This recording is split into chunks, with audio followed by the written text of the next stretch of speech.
ನಮಸ್ತೆ TV 20 news Kannada ವಾಹಿನಿಗೆ ಸ್ವಾಗತ. ಕೊಪ್ಪಳ ಜಿಲ್ಲೆಯಲ್ಲಿ ಒಣ ಬೇಸಾಯ ಪ್ರದೇಶದಲ್ಲಿ ಕಡಲೆ ಬೆಳೆದಿದ್ದು ಈ ವರ್ಷ ರೈತರ ಕಡಲೆ ಬೆಳೆಗಳು ಅತಿವೃಷ್ಟಿ ಅನಾವೃಷ್ಟಿಯಿಂದ ಹಾಳಾಗಿದ್ದು ಅಳಿದು ಉಳಿದ ಕಡಲೆ ಬೆಳೆಗಳಿಗಾದರೂ ಸರ್ಕಾರ 10,000 ರೂಪಾಯಿಗೆ ಕಡಲೆ ಬೆಂಬಲ ಬೆಲೆಯಲ್ಲಿ ಖರೀದಿಸಲು ರೈತ ಸಂಘದ ರಾಜ್ಯ ಉಪಾಧ್ಯಕ್ಷ ಅಂದಪ್ಪ ಕೋಳೂರ ಇವರ ನೇತೃತ್ವದಲ್ಲಿ ಆಗ್ರಹಿಸಿ ಡಿಸೆಂಬರ್ 9ರಂದು ಶಾಸಕ ಬಸವರಾಜ ರಾಯರೆಡ್ಡಿ ಅವರ ಯಲಬುರ್ಗಾ ಕಾರ್ಯಾಲಯದಲ್ಲಿ ಮನವಿ ಪತ್ರವನ್ನು ಸಲ್ಲಿಸಿದ್ರೂ ಕೂಡ ಬೆಂಬಲ ಬೆಲೆ ಸಿಕ್ಕಿಲ್ಲ. ನಂತರ ಡಿಸೆಂಬರ್ 15ರಂದು ಸಿಎಂ ಸಿದ್ದರಾಮಯ್ಯ ಅವರಿಗೆ ರೋಣ ಕಾರ್ಯಕ್ರಮದಲ್ಲಿ ಈ ಮನವಿ ಸಲ್ಲಿಸಿದ ವೇಳೆಯಲ್ಲಿ ಕೇಂದ್ರ ಸರ್ಕಾರ ಮಾಡಿದ್ದೇನು, ಮಾರುಕಟ್ಟೆಯಲ್ಲಿ ಮಾರಾಟ ಆಗುವಂತಹ ಬೆಲೆಗಿಂತ ಕಡಿಮೆ ಬೆಲೆಗೆ ಆದೇಶ ಹೊರಡಿಸಿ ರಾಜ್ಯದ ರೈತರಿಗೆ ಗೊಂದಲ ಸೃಷ್ಟಿ ಮಾಡಿದ್ದಾರೆ. ಹೌದು, ಕೇಂದ್ರ ಸರ್ಕಾರ ಮಾಡಿರುವಂತಹ ತಪ್ಪಿಗಾಗಿ ರಾಜ್ಯ ಸರ್ಕಾರ ಕೊನೆಗೆ ರೈತರಿಗೆ ಹೆಚ್ಚಿನ ಪ್ರೋತ್ಸಾಹ ಧನ ಕೊಟ್ಟು 8ರಿಂದ 7,000 ರೂಪಾಯಿಗೆ 20ರಿಂದ 25 ಕ್ವಿಂಟಾಲ್ ಕಡಲೆಯನ್ನ ರೈತರಿಂದ ಬೆಂಬಲ ಬೆಲೆಯಲ್ಲಿ ಖರೀದಿ ಮಾಡಬೇಕು. ಹೌದು, ಸರ್ಕಾರ ರೈತರಿಂದ 5,650 ರೂಪಾಯಿಗೆ ಕಡಿಮೆ ಬೆಲೆಗೆ ಖರೀದಿಸುವುದು. ಅದೇ ಕಡ್ಲೆಯನ್ನ ಕೃಷಿ ಇಲಾಖೆಯಿಂದ ಬಿತ್ತನೆ ಬೀಜಕ್ಕೆ 7,350 ರೂಪಾಯಿಗೆ ರೈತರಿಗೆ ಕೊಡುವುದು ಯಾಕೆ? ಈ ದ್ವಂದ್ವ ನೀತಿ. ಕೊನೆಗೆ ರೈತರು ಕೃಷಿ ಇಲಾಖೆಯಿಂದಂತಹ ಖರೀದಿಸಿದ ತಂದ ಬೆಂಬಲ ಬೆಲೆಯಲ್ಲಿ ಆದ್ರೂ ರೈತರ ಕಡಲೆಕಾಳನ್ನ ಖರೀದಿಸಿದಿರಿ. ಇನ್ನಾದ್ರೂ ನಿಮ್ಮ ಸರ್ಕಾರಕ್ಕೆ ನಾಚಿಕೆ ಬರಲಿ ಎಂದು ರೈತ ಸಂಘದ ರಾಜ್ಯ ಉಪಾಧ್ಯಕ್ಷ ಅಂದಪ್ಪ ರುದ್ರಪ್ಪ ಕೋಳೂರ ಇವರ ನೇತೃತ್ವದಲ್ಲಿ 3 ತಿಂಗಳಲ್ಲಿ 4ನೇ ಬಾರಿ ಆಗ್ರಹಿಸಿ ಕುಕನೂರ ಗ್ರೇಡ್ 2 ತಹಸೀಲ್ದಾರ್ ಆದ ಪ್ರಾಣೇಶ್ ಕುಲಕರ್ಣಿ ಇವರ ಮೂಲಕ ಸಿಎಂ ಸಿದ್ದರಾಮಯ್ಯ ಅವರಿಗೆ ರೈತ ಸಂಘದ ಕಾರ್ಯಕರ್ತರಿಂದ ತಹಸೀಲ್ದಾರ್ ಕಚೇರಿಗೆ ಮನವಿ ಸಲ್ಲಿಸಿದರು.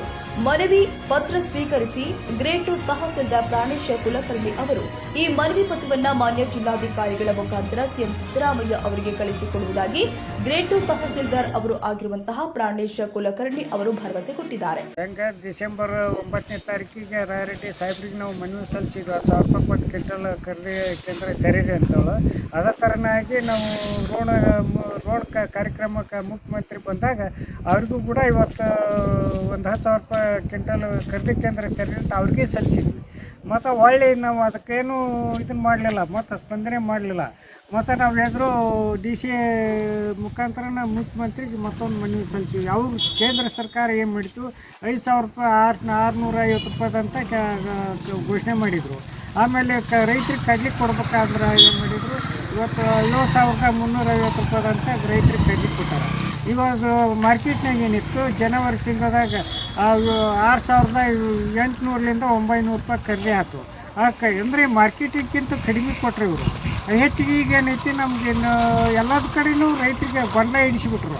ಈಗ ಹೆಚ್ಚುವರಿ ಆದ್ರೆ ನಮ್ಗೇನು ತೊಗೋಬೇಕಂದ್ರೆ ಸರ್ಕಾರ 7,000ರಿಂದ 8,000 ರೂಪಾಯಿದಂತ ಇವತ್ತು ಪ್ರಸ್ತಾವ ಧನ ಕೊಟ್ಟು, ತೊಗರಿ ಹೆಂಗೆ 5,600 ಪ್ರಸ್ತಾವ ಧನ ಕೊಟ್ಟು 8,000 ರೂಪಾಯಿ ಸುದ್ದು ಮಾಡಿದ್ರು. ಅದೇ ಥರನಾಗಿ ನಮ್ಗೆ ಕಡ್ಲಿದು 8,000 ರೂಪಾಯಿ ಸುದ್ದು ಮಾಡಬೇಕು, ಇಲ್ಲ 7,500 ರೂಪಾಯಿ ಅಂತಗಾರ ಮಾಡಿ ರೈತರ ಕಡ್ಲಿನ ಶೀಘ್ರದಲ್ಲೇ ತೆರಿಬೇಕು. ಇನ್ನು 2-3 ದಿನದ ತೆರಿಬೇಕು. ಇಲ್ಲ ಮನೆಯಾಗ ರೈತರು ಕಡ್ಲಿ ಹಚ್ಕೊಂಡು ಕುಂತ್ಕೊಂಡ್ರೆ ಶೀಘ್ರದಲ್ಲಿ ತೆರಿಬೇಕಂತಂದು ನಾವು ಇವತ್ತು ತಹಸೀಲ್ದಾರ್ ಮೂಲಕ ನಾವು ಮಾನ್ಯ ಮುಖ್ಯಮಂತ್ರಿಗೆ ಮತ್ತೊಂದು ಸಲ 4ನೇ ಬಾರಿ ನಾವು ಮನವಿ ಸಲ್ಲಿಸಕತ್ತೀವಿ. ಆ ಮನೆಗೆ ಸ್ಪಂದನೆ ಕೊಟ್ಟು ಶೀಘ್ರದಲ್ಲಿ ಖರೀದಿ ಕೇಂದ್ರ ತೆರಿಬೇಕಂದು.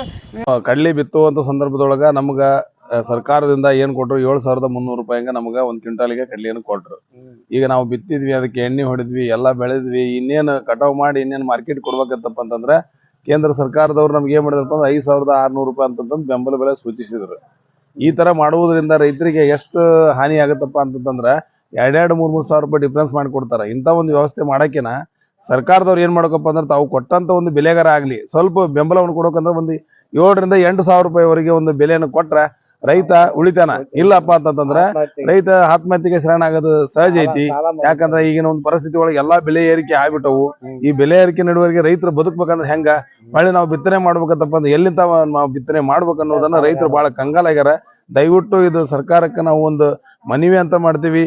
ದಯವಿಟ್ಟು ನೀವು 7,000ರಿಂದ 8,000ವರೆಗೆ ಒಂದು ಪ್ರೋತ್ಸಾಹವನ್ನು ಕೊಟ್ಟು ಕಡ್ಲಿಯನ್ನ ಖರೀದಿ ಕೇಂದ್ರವನ್ನು ಪ್ರಾರಂಭಿಸಿ ದಯವಿಟ್ಟು ನೀವು ರೈತರಿಂದ ಎಲ್ಲಾ ರೈತರ ಪರವಾಗಿ ನಾವು ಮನವಿಯನ್ನು ಮಾಡಿಕೊಳ್ತಾ ಇದ್ದೀವಿ. ಈ ಸಂದರ್ಭದಲ್ಲಿ ರೈತ ಸಂಘದ ಕಾರ್ಯಕರ್ತರು ಆದ ಪ್ರಾಣೇಶ್ ಕಟ್ಟಿ, ಮುದ್ದಣ್ಣ ನಾಗರೆಡ್ಡಿ, ಬಸವರಾಜ ಮರಡಿ ಸೇರಿ ಮತ್ತಿತರರು ಹಾಜರಿದ್ದರು. ಅಂದಪ್ಪ ಕೋಳೂರ, ಕೊಪ್ಪಳ, 18 ನ್ಯೂಸ್.